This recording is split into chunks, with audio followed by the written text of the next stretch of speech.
Assalamualaikum warahmatullahi wabarakatuh. Ini adalah video dari pembahasan soal kisi-kisi ASAS yang sudah Bu Guru bagikan kemarin. Ya, langsung aja. Nomor 1, 3 suku berikutnya dari 1, 4, 9, 16 adalah. Jadi kita disuruh mencari 3 suku berikutnya dari barisan ini. Langkah pertama, kita harus mencari tahu dulu bagaimana sih polanya. Kita bisa mencari selisihnya dulu ya. 1, 4, 9, 16. 1 menjadi 4 itu nambah berapa? Nambah 3. 4 menjadi 9, nambahnya berapa? Nambahnya 5. Terus 9 menjadi 16, nambahnya berapa? Nambah 7. Kira-kira 3, 5, 7 itu adalah bilangan apa ya? Oke, dia adalah bilangan ganjil ya. Jadi, suku berikutnya setelah 16 berarti kita harus menambahkan 16 itu dengan bilangan ganjil setelahnya 7. Setelah 7 itu ada bilangan ganjil berapa? Bilangan 9. Jadi 16-nya kita tambahkan 9, hasilnya adalah 25. Terus untuk mencari suku berikutnya berarti kita tambahkan 25 dengan bilangan ganjil setelah 9, yaitu 11. Berarti 25 kita tambahkan dengan 11, hasilnya adalah 36. Kemudian suku berikutnya berarti 36-nya harus kita tambahkan dengan berapa? Dengan 13, ya betul sekali. Jadi 36 tambah 13 adalah 49. Sekarang kita udah tahu ya jawabannya 25, 36, dan 49 itu adalah jawaban yang B. Oke. Nomor 2. Di antara pola bilangan di bawah ini yang merupakan pola bilangan Fibonacci adalah, ini gampang banget ya, ini adalah jawabannya C. Ada yang masih bingung nggak kenapa kok bisa jawabannya C? Mungkin ada yang masih bingung ya, kita bahas bersama-sama. Jadi kalau kita mencari pola bilangan Fibonacci, untuk mencari suku berikutnya itu diperoleh dengan menjumlahkan 2 suku di depannya.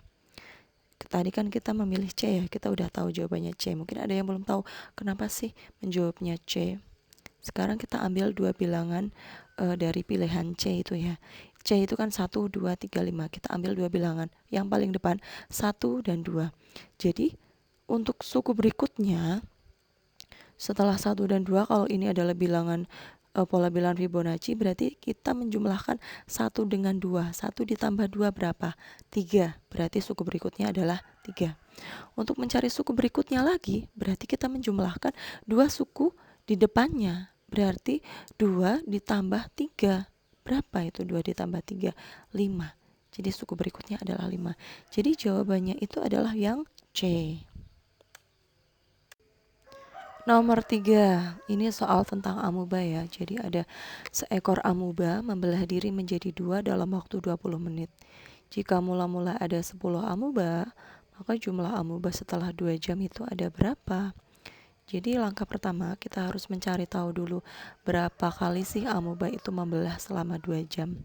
Padahal amubanya itu akan membelah setiap 20 menit sekali. Jadi kalau 2 jam itu berapa kali dia amubanya itu membelah? Caranya gimana? Ya caranya itu 2 jam dibagi dengan 20 menit. Itu mencari banyaknya pembelahan ya. Terus 2 jam ini kita jadikan menit. 1 jamnya itu kan ada 60 menit. Berarti kalau 2 jam itu adalah 120 menit. Kita bagi 120 menit itu dengan 20 menit. Hasilnya adalah 6. Jadi banyaknya pembelahan itu selama 2 jam itu 6 kali pembelahan. Itu ya. Ingat, kalau banyaknya pembelahan ada 6, berarti kita mencari sukunya itu suku ke-7. Ya, kita pakainya barisan apa? Barisan geometri. Ingat kalau amuba itu pakainya barisan geometri. Kalau banyaknya pembelahan itu 6, berarti kita mencarinya suku ke-7. Gitu ya. Kita menggunakan rumus A dikali R pangkat N kurangi 1. Biasanya kalian menghafalnya pakai R nih ya. A dikali R pangkat N kurangi 1. A-nya itu siapa? A itu adalah suku pertama. Atau kalau di soal ini itu adalah amuba mula-mula sebelum membelah itu berapa? Itu adalah A. Jadi A-nya itu berapa? 10 ya. Jadi A-nya itu 10. Terus R-nya itu siapa? R itu rasio. Kamu lihat dia itu setiap membelah itu menjadi berapa? Menjadi 2. Ya, sekali membelah, dia membelahnya menjadi 2. Jadi rasionya itu adalah 2. Itu ya, bisa kamu tulis 2 R-nya. Terus N-nya itu adalah, kita kan mau mencari suku ke-7, berarti N-nya itu adalah 7. 7-nya ini harus dikurangi dengan 1. Sehingga diperoleh 10 dikali 2 pangkat 6. Hasilnya berapa? Oke, nomor 4 ini adalah soal tentang sistem koordinat. Titik A dengan koordinat 8, min 5. Pernyataan di bawah ini yang tepat untuk posisi titik A adalah, jadi untuk memudahkan kalian mencari posisinya, kalian bisa menggambarnya terlebih dahulu pada bidang Kartesius. Kita bisa membuat sumbu X-nya terlebih dahulu, itu yang mendatar. Kemudian membuat sumbu Y yang tegak ya. Kemudian kita lihat koordinatnya 8, min 5. Langsung saja kita gambar, berarti X-nya ada di angka 8. Terus Y-nya ada di angka min 5. Kemudian kita hubungkan dengan garis putus-putus sehingga terbentuklah sebuah titik nih ya. Titiknya itu dari perpotongan garis putus-putus itu. Ini adalah titik A. Sekarang kita cek ya jawaban yang benar antara A, B, C sama D yang benar tuh yang mana. Yang A dulu kita lihat. 8 satuan di kanan sumbu Y. Apakah titik yang ini, yang biru ini, itu 8 satuan di kanan sumbu Y? Ya, betul sekali. Kemudian, apakah titik ini itu 5 satuan di bawah sumbu Y? Iya, betul sekali. Min 5 itu kan di bawah sumbu Y. Berarti yang A itu betul. Oke. Sekarang yang B. 8 satuan di kanan sumbu Y. Betul. Terus tapi ininya salah. 5 satuan di atas sumbu X, padahal titiknya itu ada di bawah sumbu X. Salah. Jadi C sama D bisa kalian cek sendiri ya. Jawabannya yang benar adalah yang A. Nomor 5. Titik P terletak 12 satuan di kiri sumbu Y dan 7 satuan di atas sumbu X. Pernyataan di bawah ini yang tepat untuk titik P adalah, ada soal seperti ini. Untuk memudahkan kita menggambarnya terlebih dahulu ya. Kita buat sumbu X, kemudian sumbu Y. Terus kita lihat soalnya. Titik P terletak 12 satuan di kiri sumbu Y. Jadi dari sumbu Y kita ukur 12 satuan ke kiri. Itu ya.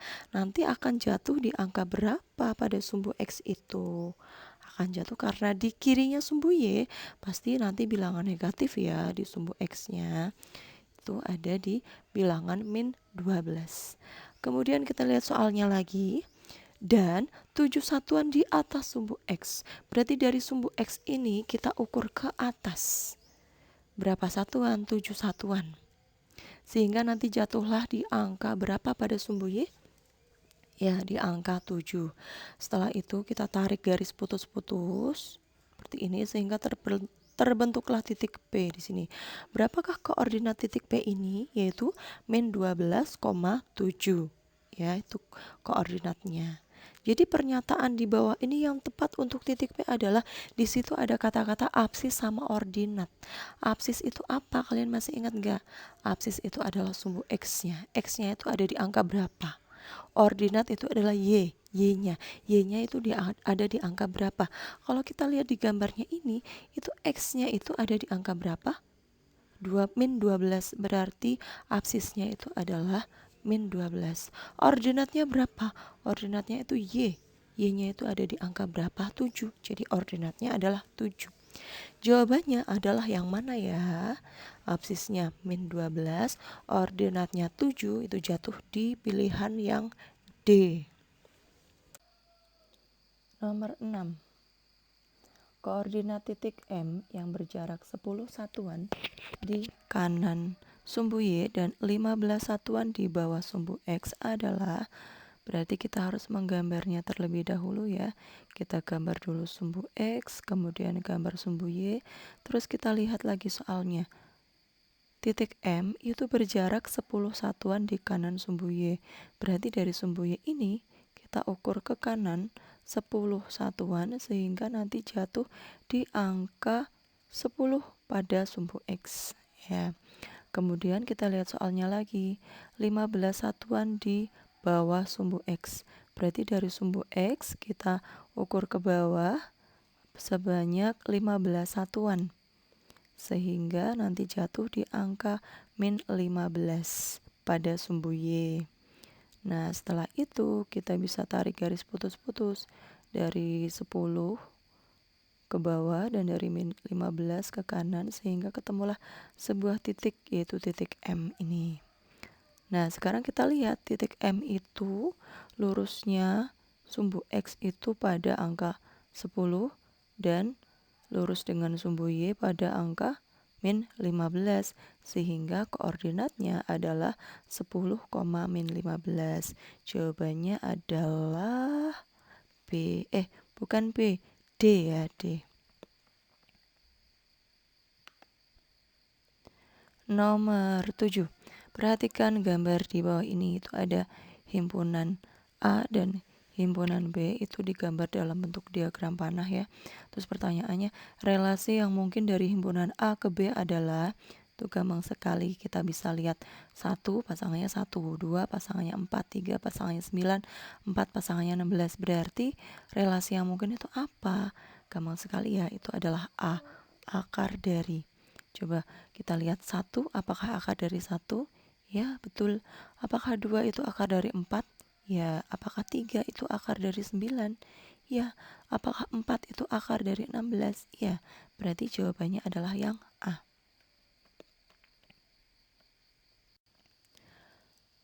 Nomor 8. Suatu fungsi dirumuskan f(x) sama dengan min 2x ditambah 5 dengan domain D sama dengan 0, 1, 2, 3, 4.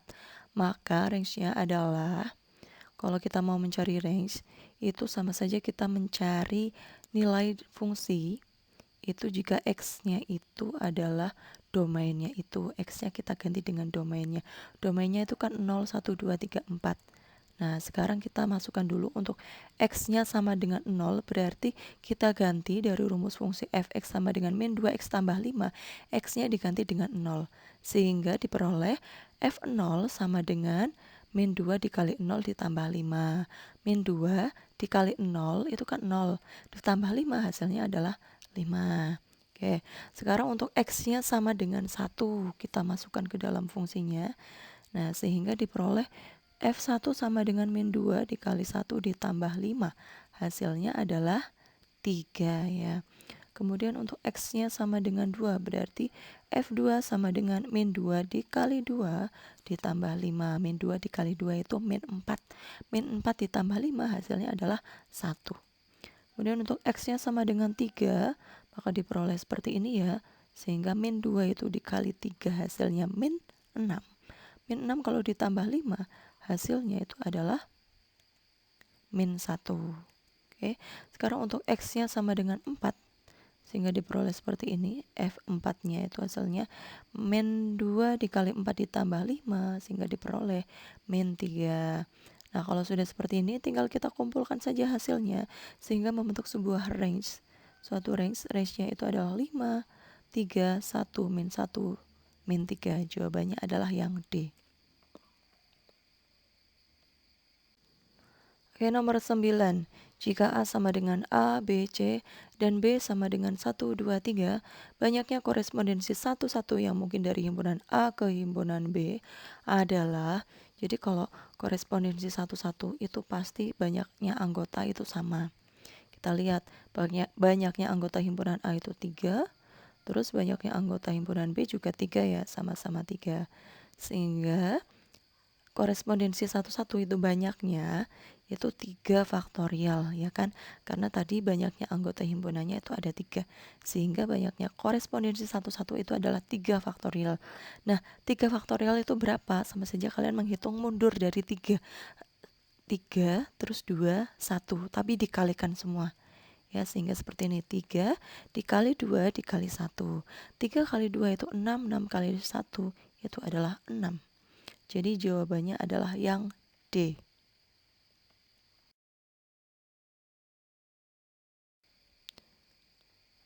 Nomor 10. Garis Y sama dengan 3X dikurangi 2. Mempunyai titik potong dengan sumbu Y di titik. Oke, ingat kembali. Kalau kita mau mencari titik potong terhadap sumbu Y, maka kita harus memisalkan X sama dengan 0. Ya, ingat ya. Kalau mencarinya titik potong terhadap sumbu Y, berarti yang dimisalkan 0 adalah X-nya. Ya, tapi kalau kita mencari titik potong terhadap sumbu X, maka yang dimisalkan 0 itu adalah Y-nya. Ya, karena kita mencari titik potong terhadap sumbu Y, maka kita harus memisalkan X-nya sama dengan 0. Oke, dari persamaan Y sama dengan 3X dikurangi 2, kita ganti X-nya dengan bilangan 0. Sehingga diperoleh Y sama dengan 3 dikali 0 dikurangi 2. Oke, kita hitung 3 dikali 0 itu 0. 0 kurangi 2 hasilnya adalah negatif 2. Sehingga kita peroleh bahwa X-nya itu tadi sama dengan 0 dan Y-nya sama dengan min 2. Berarti koordinat titik potong terhadap sumbu Y adalah, kalau mencari koordinat berarti yang disebutkan dulu itu adalah X-nya, baru Y-nya. Itu dilihat X-nya itu 0, Y-nya min 2, sehingga titik potongnya adalah 0, min 2. Jawabannya adalah yang B. Nomor 11, gradien garis berikut adalah, ada sebuah gambar ini, garisnya miring ke kanan apa miring ke kiri ya? Ya, miring ke kanan, sehingga gradiennya pasti positif. Nanti kalau miringnya ke kiri, itu berarti gradiennya negatif ya. Terus sekarang kita harus membuat biar gambar ini menjadi segitiga siku-siku, gampangnya seperti ini ya. Terus kita hitung garis yang tegak itu melewati berapa kotak ya? Ternyata melewati 6 kotak, berarti Y-nya itu adalah 6 satuan. Terus X-nya itu yang ini, dari samping kiri ke samping kanan itu berapa kotak? Ada 3 kotak, berarti X-nya itu adalah 3 satuan. Untuk mencari gradien, kalau dari gambar seperti ini berarti Y per X. Y-nya itu 6, X-nya itu 3, jadinya 6 per 3. 6 dibagi 3 hasilnya adalah 2. Jadi jawabannya yang B. Persamaan garis yang melalui titik A 0,-1 dan B 2,5 adalah, jadi kalau ada soal seperti ini, pertama kita kumpulkan dulu titik yang dilaluinya, yaitu 0,-1 dan 2,5. Kemudian kita namai 0 itu sebagai X1, min 1 sebagai Y1, 2 sebagai X2, dan 5 sebagai Y2. Kemudian tinggal kita masukkan ke dalam rumus. Y kurangi Y1 per Y2 dikurangi Y1 sama dengan X dikurangi X1 per X2 dikurangi X1. Sehingga diperoleh seperti ini ya, Y dikurangi min 1 per 5 dikurangi min 1 sama dengan X dikurangi 0 per 2 dikurangi 0. Nah, kalau sudah, kita lihat ada min ketemu min itu nanti jadinya plus ya. Sehingga diperoleh Y ditambah 1 per 5 dikurangi min 1. Min ketemu min kan jadinya plus, sehingga kamu ngitungnya 5 ditambah 1. 5 tambah 1 tuh 6. Oke. Terus X dikurangi 0 berapa? X. 2 dikurangi 0, 2. Kalau sudah seperti ini, kita peroleh persamaan ini ya. Sehingga kalau ada persamaan seperti ini, kita kalikan silang, atas kali bawah, bawah kali atas. Oke, sehingga diperoleh Y ditambah 1 itu dikali 2 sama dengan 6 dikali X. Kemudian Y ditambah 1 dikali 2, gimana cara mengalikannya? Bergantian ya. Pertama 2-nya dikali Y, hasilnya adalah 2Y. Ditambah 2 dikali 1, hasilnya adalah 2. Sama dengan 6 dikali X, hasilnya 6X. Kalau sudah seperti ini, kita lihat pilihan dari jawabannya yang A, B, C, D itu kan di ruas kiri itu kan Y semuanya ya. Sehingga dari persamaan yang kita peroleh ini, 2Y ditambah 2 sama dengan 6X, kita harus memindahkan 2-nya ke ruas kanan. Biar nanti di ruas kiri itu tinggal Y aja. Kalau plus 2 pindah kanan, menjadi di ruas kirinya itu tinggal 2Y, di ruas kanan itu ada 6X, nanti tadinya plus 2 berubah menjadi min 2. Kalau sudah seperti ini kita ubah sehingga Y sama dengan Nah, tadinya di depan Y itu kan ada angka 2 ya. Terus pindah ke kanan sehingga menjadi pembagian. Sehingga menjadi 6X dikurangi 2 dibagi 2. Hasilnya adalah Y sama dengan 3X dikurangi 1. Kok bisa 3X dikurangi 1? Itu kamu lihat atasnya, kan ada 6X dikurangi 2 dibagi 2. Jadi ngitungnya 6X itu dibagi 2, 2-nya juga dibagi 2, sehingga diperoleh 3X dikurangi 1. Jawabannya adalah yang A. Nomor 13, perhatikan sistem persamaan berikut. Sistem persamaan yang merupakan sistem persamaan linear dua variabel adalah, ingat ciri-cirinya, sistem persamaan linear dua variabel itu terdiri dari dua persamaan, ya. Kemudian variabelnya juga ada dua, cuma dua macam aja, dan variabelnya itu berpangkat 1. Kita lihat yang pilihan pernyataan yang 1 itu kan variabelnya ada 3, K, L, sama R, berarti bukan SPLDV. Kemudian pilihan yang nomor 2 itu variabelnya ada 2 ya, betul ya, A dan B, dan pangkatnya juga 1, berarti 2 itu termasuk SPLDV. Nomor 3 itu juga termasuk SPLDV, dan yang nomor 4 itu tidak termasuk SPLDV karena ada A pangkat 2. Itu bukan persamaan linear ya. Jadi jawabannya adalah 2 dan 3. Jawabannya adalah yang C. Nomor 14, diketahui sistem persamaan 3A ditambah B sama dengan 13, 2A ditambah 3B sama dengan 25. Nilai dari 2A dan B adalah, oke, kita pakainya metode campuran ya. Jadi kita pakai eliminasi dan substitusi. Pertama kita mau mengeliminasi dulu. Kalian boleh terserah mau mengeliminasi A dulu atau mau mengeliminasi B dulu. Kalau di sini kita mau, saya pilih pakai yang eliminasi variabel B dulu. Oke, kita tulis dulu SPLDV-nya. Kemudian kita lihat variabel B-nya itu koefisien dari B yang atas ini itu kan koefisiennya 1 ya. Sehingga kita bisa mengalihkan persamaan yang bawah dengan kalikan 1 gitu ya. Cara gampangnya gitu. Terus kita lihat koefisien dari B yang bawah itu kan 3B. Koefisiennya itu berarti 3. Berarti kita kalikan persamaan yang atas itu dikalikan dengan 3 seperti ini. Nah, kalau sudah, sekarang kita kalikan persamaan yang atas kali 3 semuanya, yang bawah dikalikan 1 semuanya. Oke, persamaan yang atas dikalikan 3 sehingga diperoleh 3A ditambah 3A, 9A ditambah 3B sama dengan 39, dan yang bawah itu tetap ya karena dikali 1 jadinya tetap. Setelah itu kita lihat itu kan sudah sama-sama 3B ya. Nah, 3B dengan 3B biar jadi 0 berarti harus kita kurangi. Jadi persamaan atas dan bawah kita kurangi. 39 kurangi 25 hasilnya 14. Kemudian 3B dikurangi 3B itu 0 ya, nggak usah ditulis. Terus 9A dikurangi 2B hasilnya adalah 7A. Sehingga diperoleh A-nya itu sama dengan 14 dibagi 7 hasilnya adalah 2. Sehingga diperoleh A-nya sama dengan 2 ya.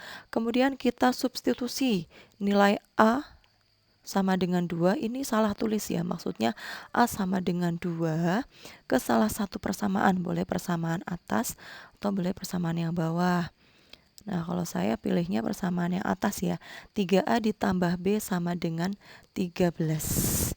Kita ganti A-nya dengan 2 ya, bukan 7 ya, itu yang atas saya salah nulis ya, A sama dengan 7-nya itu diganti dengan A sama dengan 2 ya, sehingga diperoleh 3 dikali 2 ditambah B sama dengan 13. Kita hitung 3 kali 2 itu 6.